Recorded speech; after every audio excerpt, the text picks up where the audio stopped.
Bonjour, c'est Alex Jaffray, retrouvez-moi sur actumedia.fr.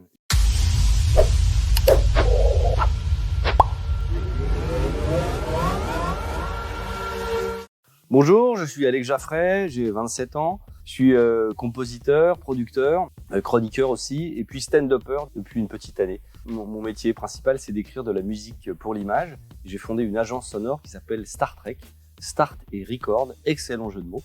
Et voilà, et on fait beaucoup de musique pour les marques, pour les chaînes, pour des cinémas, pour la télé, pour plein de choses que vous avez déjà entendues sans savoir que c'était nous. Ah, chouette moment, chouette rencontre. J'étais venu pour lui faire des génériques pour son émission. Et en fait, ça s'est pas fait parce que les musiques que je lui avais proposées, il n'avait pas besoin de ça pour le moment. Mais on a discuté musique dans son bureau. On a parlé de Lalo Schifrin, le compositeur de Mission Impossible, François Droubet, par exemple, des compositeurs de musique de film. Et puis, on s'est rendu compte qu'on avait beaucoup de goûts communs en musique. Et puis, on a parlé, je sais pas, peut-être 1 heure dans son bureau. Il m'a dit, mais tu peux pas faire ça à l'antenne. Et je me suis retrouvé à faire ça et à faire une première chronique il y a 20 ans. Et c'était génial. En fait, c'est vrai qu'avec William, c'est un truc de dingue. C'est qu'on a fait la liste des compositeurs que lui et moi, on aimerait rencontrer. Et il m'a offert cette possibilité. On a vraiment fait une liste de dingue et on les a tous rencontrés. Sauf John Williams, compositeur de Star Wars. Et ça s'est fait à pas grand-chose. Mais bon, John Williams habite aux États-Unis. Il est vieux maintenant, il est un peu malade. Donc ça devient compliqué. Mais bon, voilà, il en reste un sur la liste.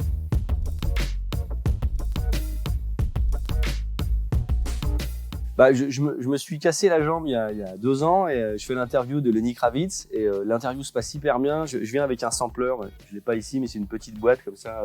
Ça ressemble un peu à ça, comme ça. Donc je vais avec un sampler, je mets plein de sons dedans. J'avais récupéré des musiques vraiment de l'enfance de Lenny Kravitz. Et donc il était hyper fan et tout. Et donc à la fin il me fait viens, je vais te signer ton plâtre. Donc j'ai mon plâtre que j'ai plus maintenant par chance, mais mon plâtre signé par Lenny Kravitz. Donc c'était la classe absolue. Et quand je me le suis fait enlever le plâtre, la dame à l'hosto elle était assez jeune. Elle me dit Lenny qui? Je connais pas.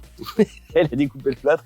Sinon dans des rencontres de dingue, j'ai fait une des dernières interviews de James Horner, le compositeur de Titanic par exemple. Et il répétait le ciné-concert. Vous savez, un ciné-concert, c'est vous avez le film qui est projeté et la musique est jouée en live par un orchestre. Et donc, c'était au Royal Albert Hall à Londres, dans une salle circulaire incroyable. Et donc, je me retrouve pendant les répètes avec James Horner. Donc, moi, j'étais dans un coin. Il me dit, ouais, viens. Donc, je me retrouve assis à côté de lui, à regarder comme ça et écouter les répétitions dans le Royal Albert Hall vide avec l'orchestre.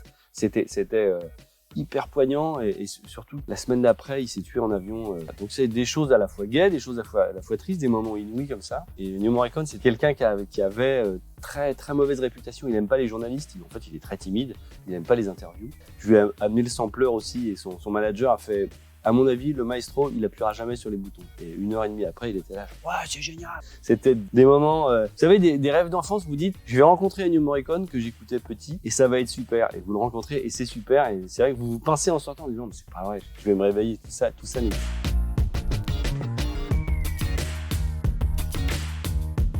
J'ai joué beaucoup au Quirkle avec ma fille. C'est un jeu super. C'est comme des Scrabble mais sans lait. Voilà, donc je suis devenu assez bon au Quirkle.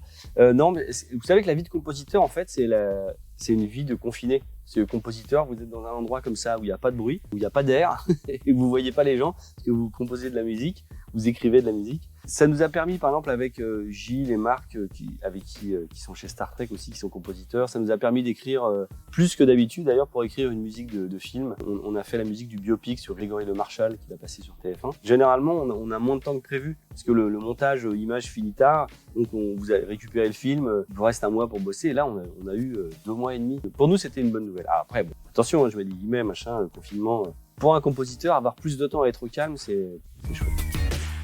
Ouais, le son d'Alex. En fait, ça reprend un peu des petits bouts de la chronique et puis un peu ce que je vous ai raconté, par exemple pour Ennio Morricone, j'essaye de raconter la musique un peu différemment. J'essaye de raconter les rencontres avec la chance que j'ai eu de rencontrer des gens et il s'est passé des trucs incroyables. Je touche du bois, ça marche pas mal.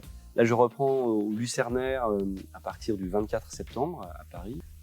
3 jours par semaine et puis j'ai une tournée jusqu'en mai 2021. Non, c'est une super expérience. À la différence de la chronique où vous racontez des trucs, puis vous avez les gens qui sont autour de la table, vous avez Laurent Bignolas ou les chroniqueurs, et puis vous faites des vannes et puis vous faites rire 3-4 personnes. Là, quand vous êtes dans une salle et que vous racontez un truc et que vous avez 100 ou 200 personnes qui se marrent, là, l'émotion et le rire est palpable. C'est ce que je ne connais pas en musique, c'est-à-dire que moi je fais assez peu de concerts en musique, donc quand je fais de la musique, je suis tout seul et quand c'est bien, puis après ça passe à la télé. Le fait d'aller parler de musique sur scène, c'est presque comme si j'allais jouer de la musique sur scène. Si, tout a été décalé. Si, moi, j'ai fait le dernier spectacle au Lucernaire, c'était le 14 mars. On a fermé le rideau avec Benoît, le patron, et sans savoir, là je reprends donc au Lucernaire jusqu'à la fin de l'année. Après, la tournée a été décalée comme ça de mois en mois. Moi, je suis moins impacté dans le sens où c'est des plus petites salles. C'est des salles où la jauge, ça doit faire 200, 300 maximum. Et puis où la billetterie n'était pas encore engagée. Ça veut dire que vous pouvez vendre avec un billet sur 2, vous savez, comme dans les salles de cinéma. Donc on peut s'organiser. Toute la complexité, c'est M ou autre, vous remplissez une salle de 5000 personnes et que les billets sont déjà vendus. Quand les billets sont vendus aux 5000 personnes et que la salle est complète, comment vous allez choisir au hasard? Toi tu viens pas, toi tu laisses ta place. Donc là c'est là où c'est complexe en fait. Je pense que dans les concerts qui vont se mettre en place et les spectacles, va certainement y avoir une solution pragmatique, mais tout ce qui a été booké avant, c'est des concerts, je sais pas comment ils vont.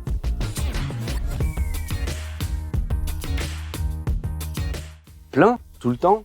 Déjà, beaucoup de projets de musique au studio. J'en parle pas, je suis très superstitieux, mais sur des très jolis projets où on accompagne des marques, voilà, musicalement, très chouette. Et puis là, je vais déjà continuer le spectacle, l'emmener un peu plus loin. Voilà, parce qu'un spectacle, je me rendais pas compte, hein, c'est une matière vivante. À chaque fois que vous jouez, vous changez les choses. Puis j'ai un metteur en scène, David Salle aussi, qui me regarde, qui me dit non, c'est pas bien. Qu'à rajouter, ça sert à rien. Donc, vous enlevez des choses, vous déplacez. C'est un vrai terrain de jeu. Je le dis dans le spectacle, on dit jouer de la musique. Donc quasiment toutes les langues, on dit jouer la musique, le côté ludique du jeu. Et c'est vrai que le fait d'être sur scène et de jouer la comédie, c'est génial parce que d'abord c'est hyper gratifiant. On apprend beaucoup de choses sur soi aussi.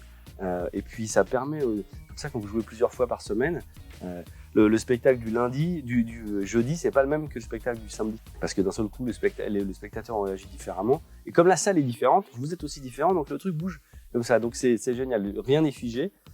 Comme je suis tout seul, je peux me permettre de faire des grandes digressions, de faire des détours. Non, oui, plein de projets, beaucoup de travail au studio, à l'agence. Ma playlist du moment, il y a deux choses. J'aime beaucoup, même si l'album est sorti depuis un petit moment, j'aime beaucoup Liane La Havas. J'aime bien, pour moi c'est un mélange entre Yael Naïm et un univers un peu plus folk. C'est une chanteuse anglo-saxonne. J'aime beaucoup ça, et en bande originale, j'aime beaucoup ce qu'a fait Ludwig Göransson pour Tenet, la bande originale de Tenet. C'est très malin. D'habitude, c'est Hans Zimmer qui fait les musiques de Christopher Nolan. Et là, pour celui-là, Zimmer était parti sur James Bond, Dune, Wonder Woman. Il avait d'autres choses à faire. Et ça fait un moment que je suis ce garçon. Il a fait la musique de la série Mandalorian, entre autres. Il a fait la musique de Black Panther aussi. Je pense que Ludwig Göransson, c'est vraiment un compositeur à suivre.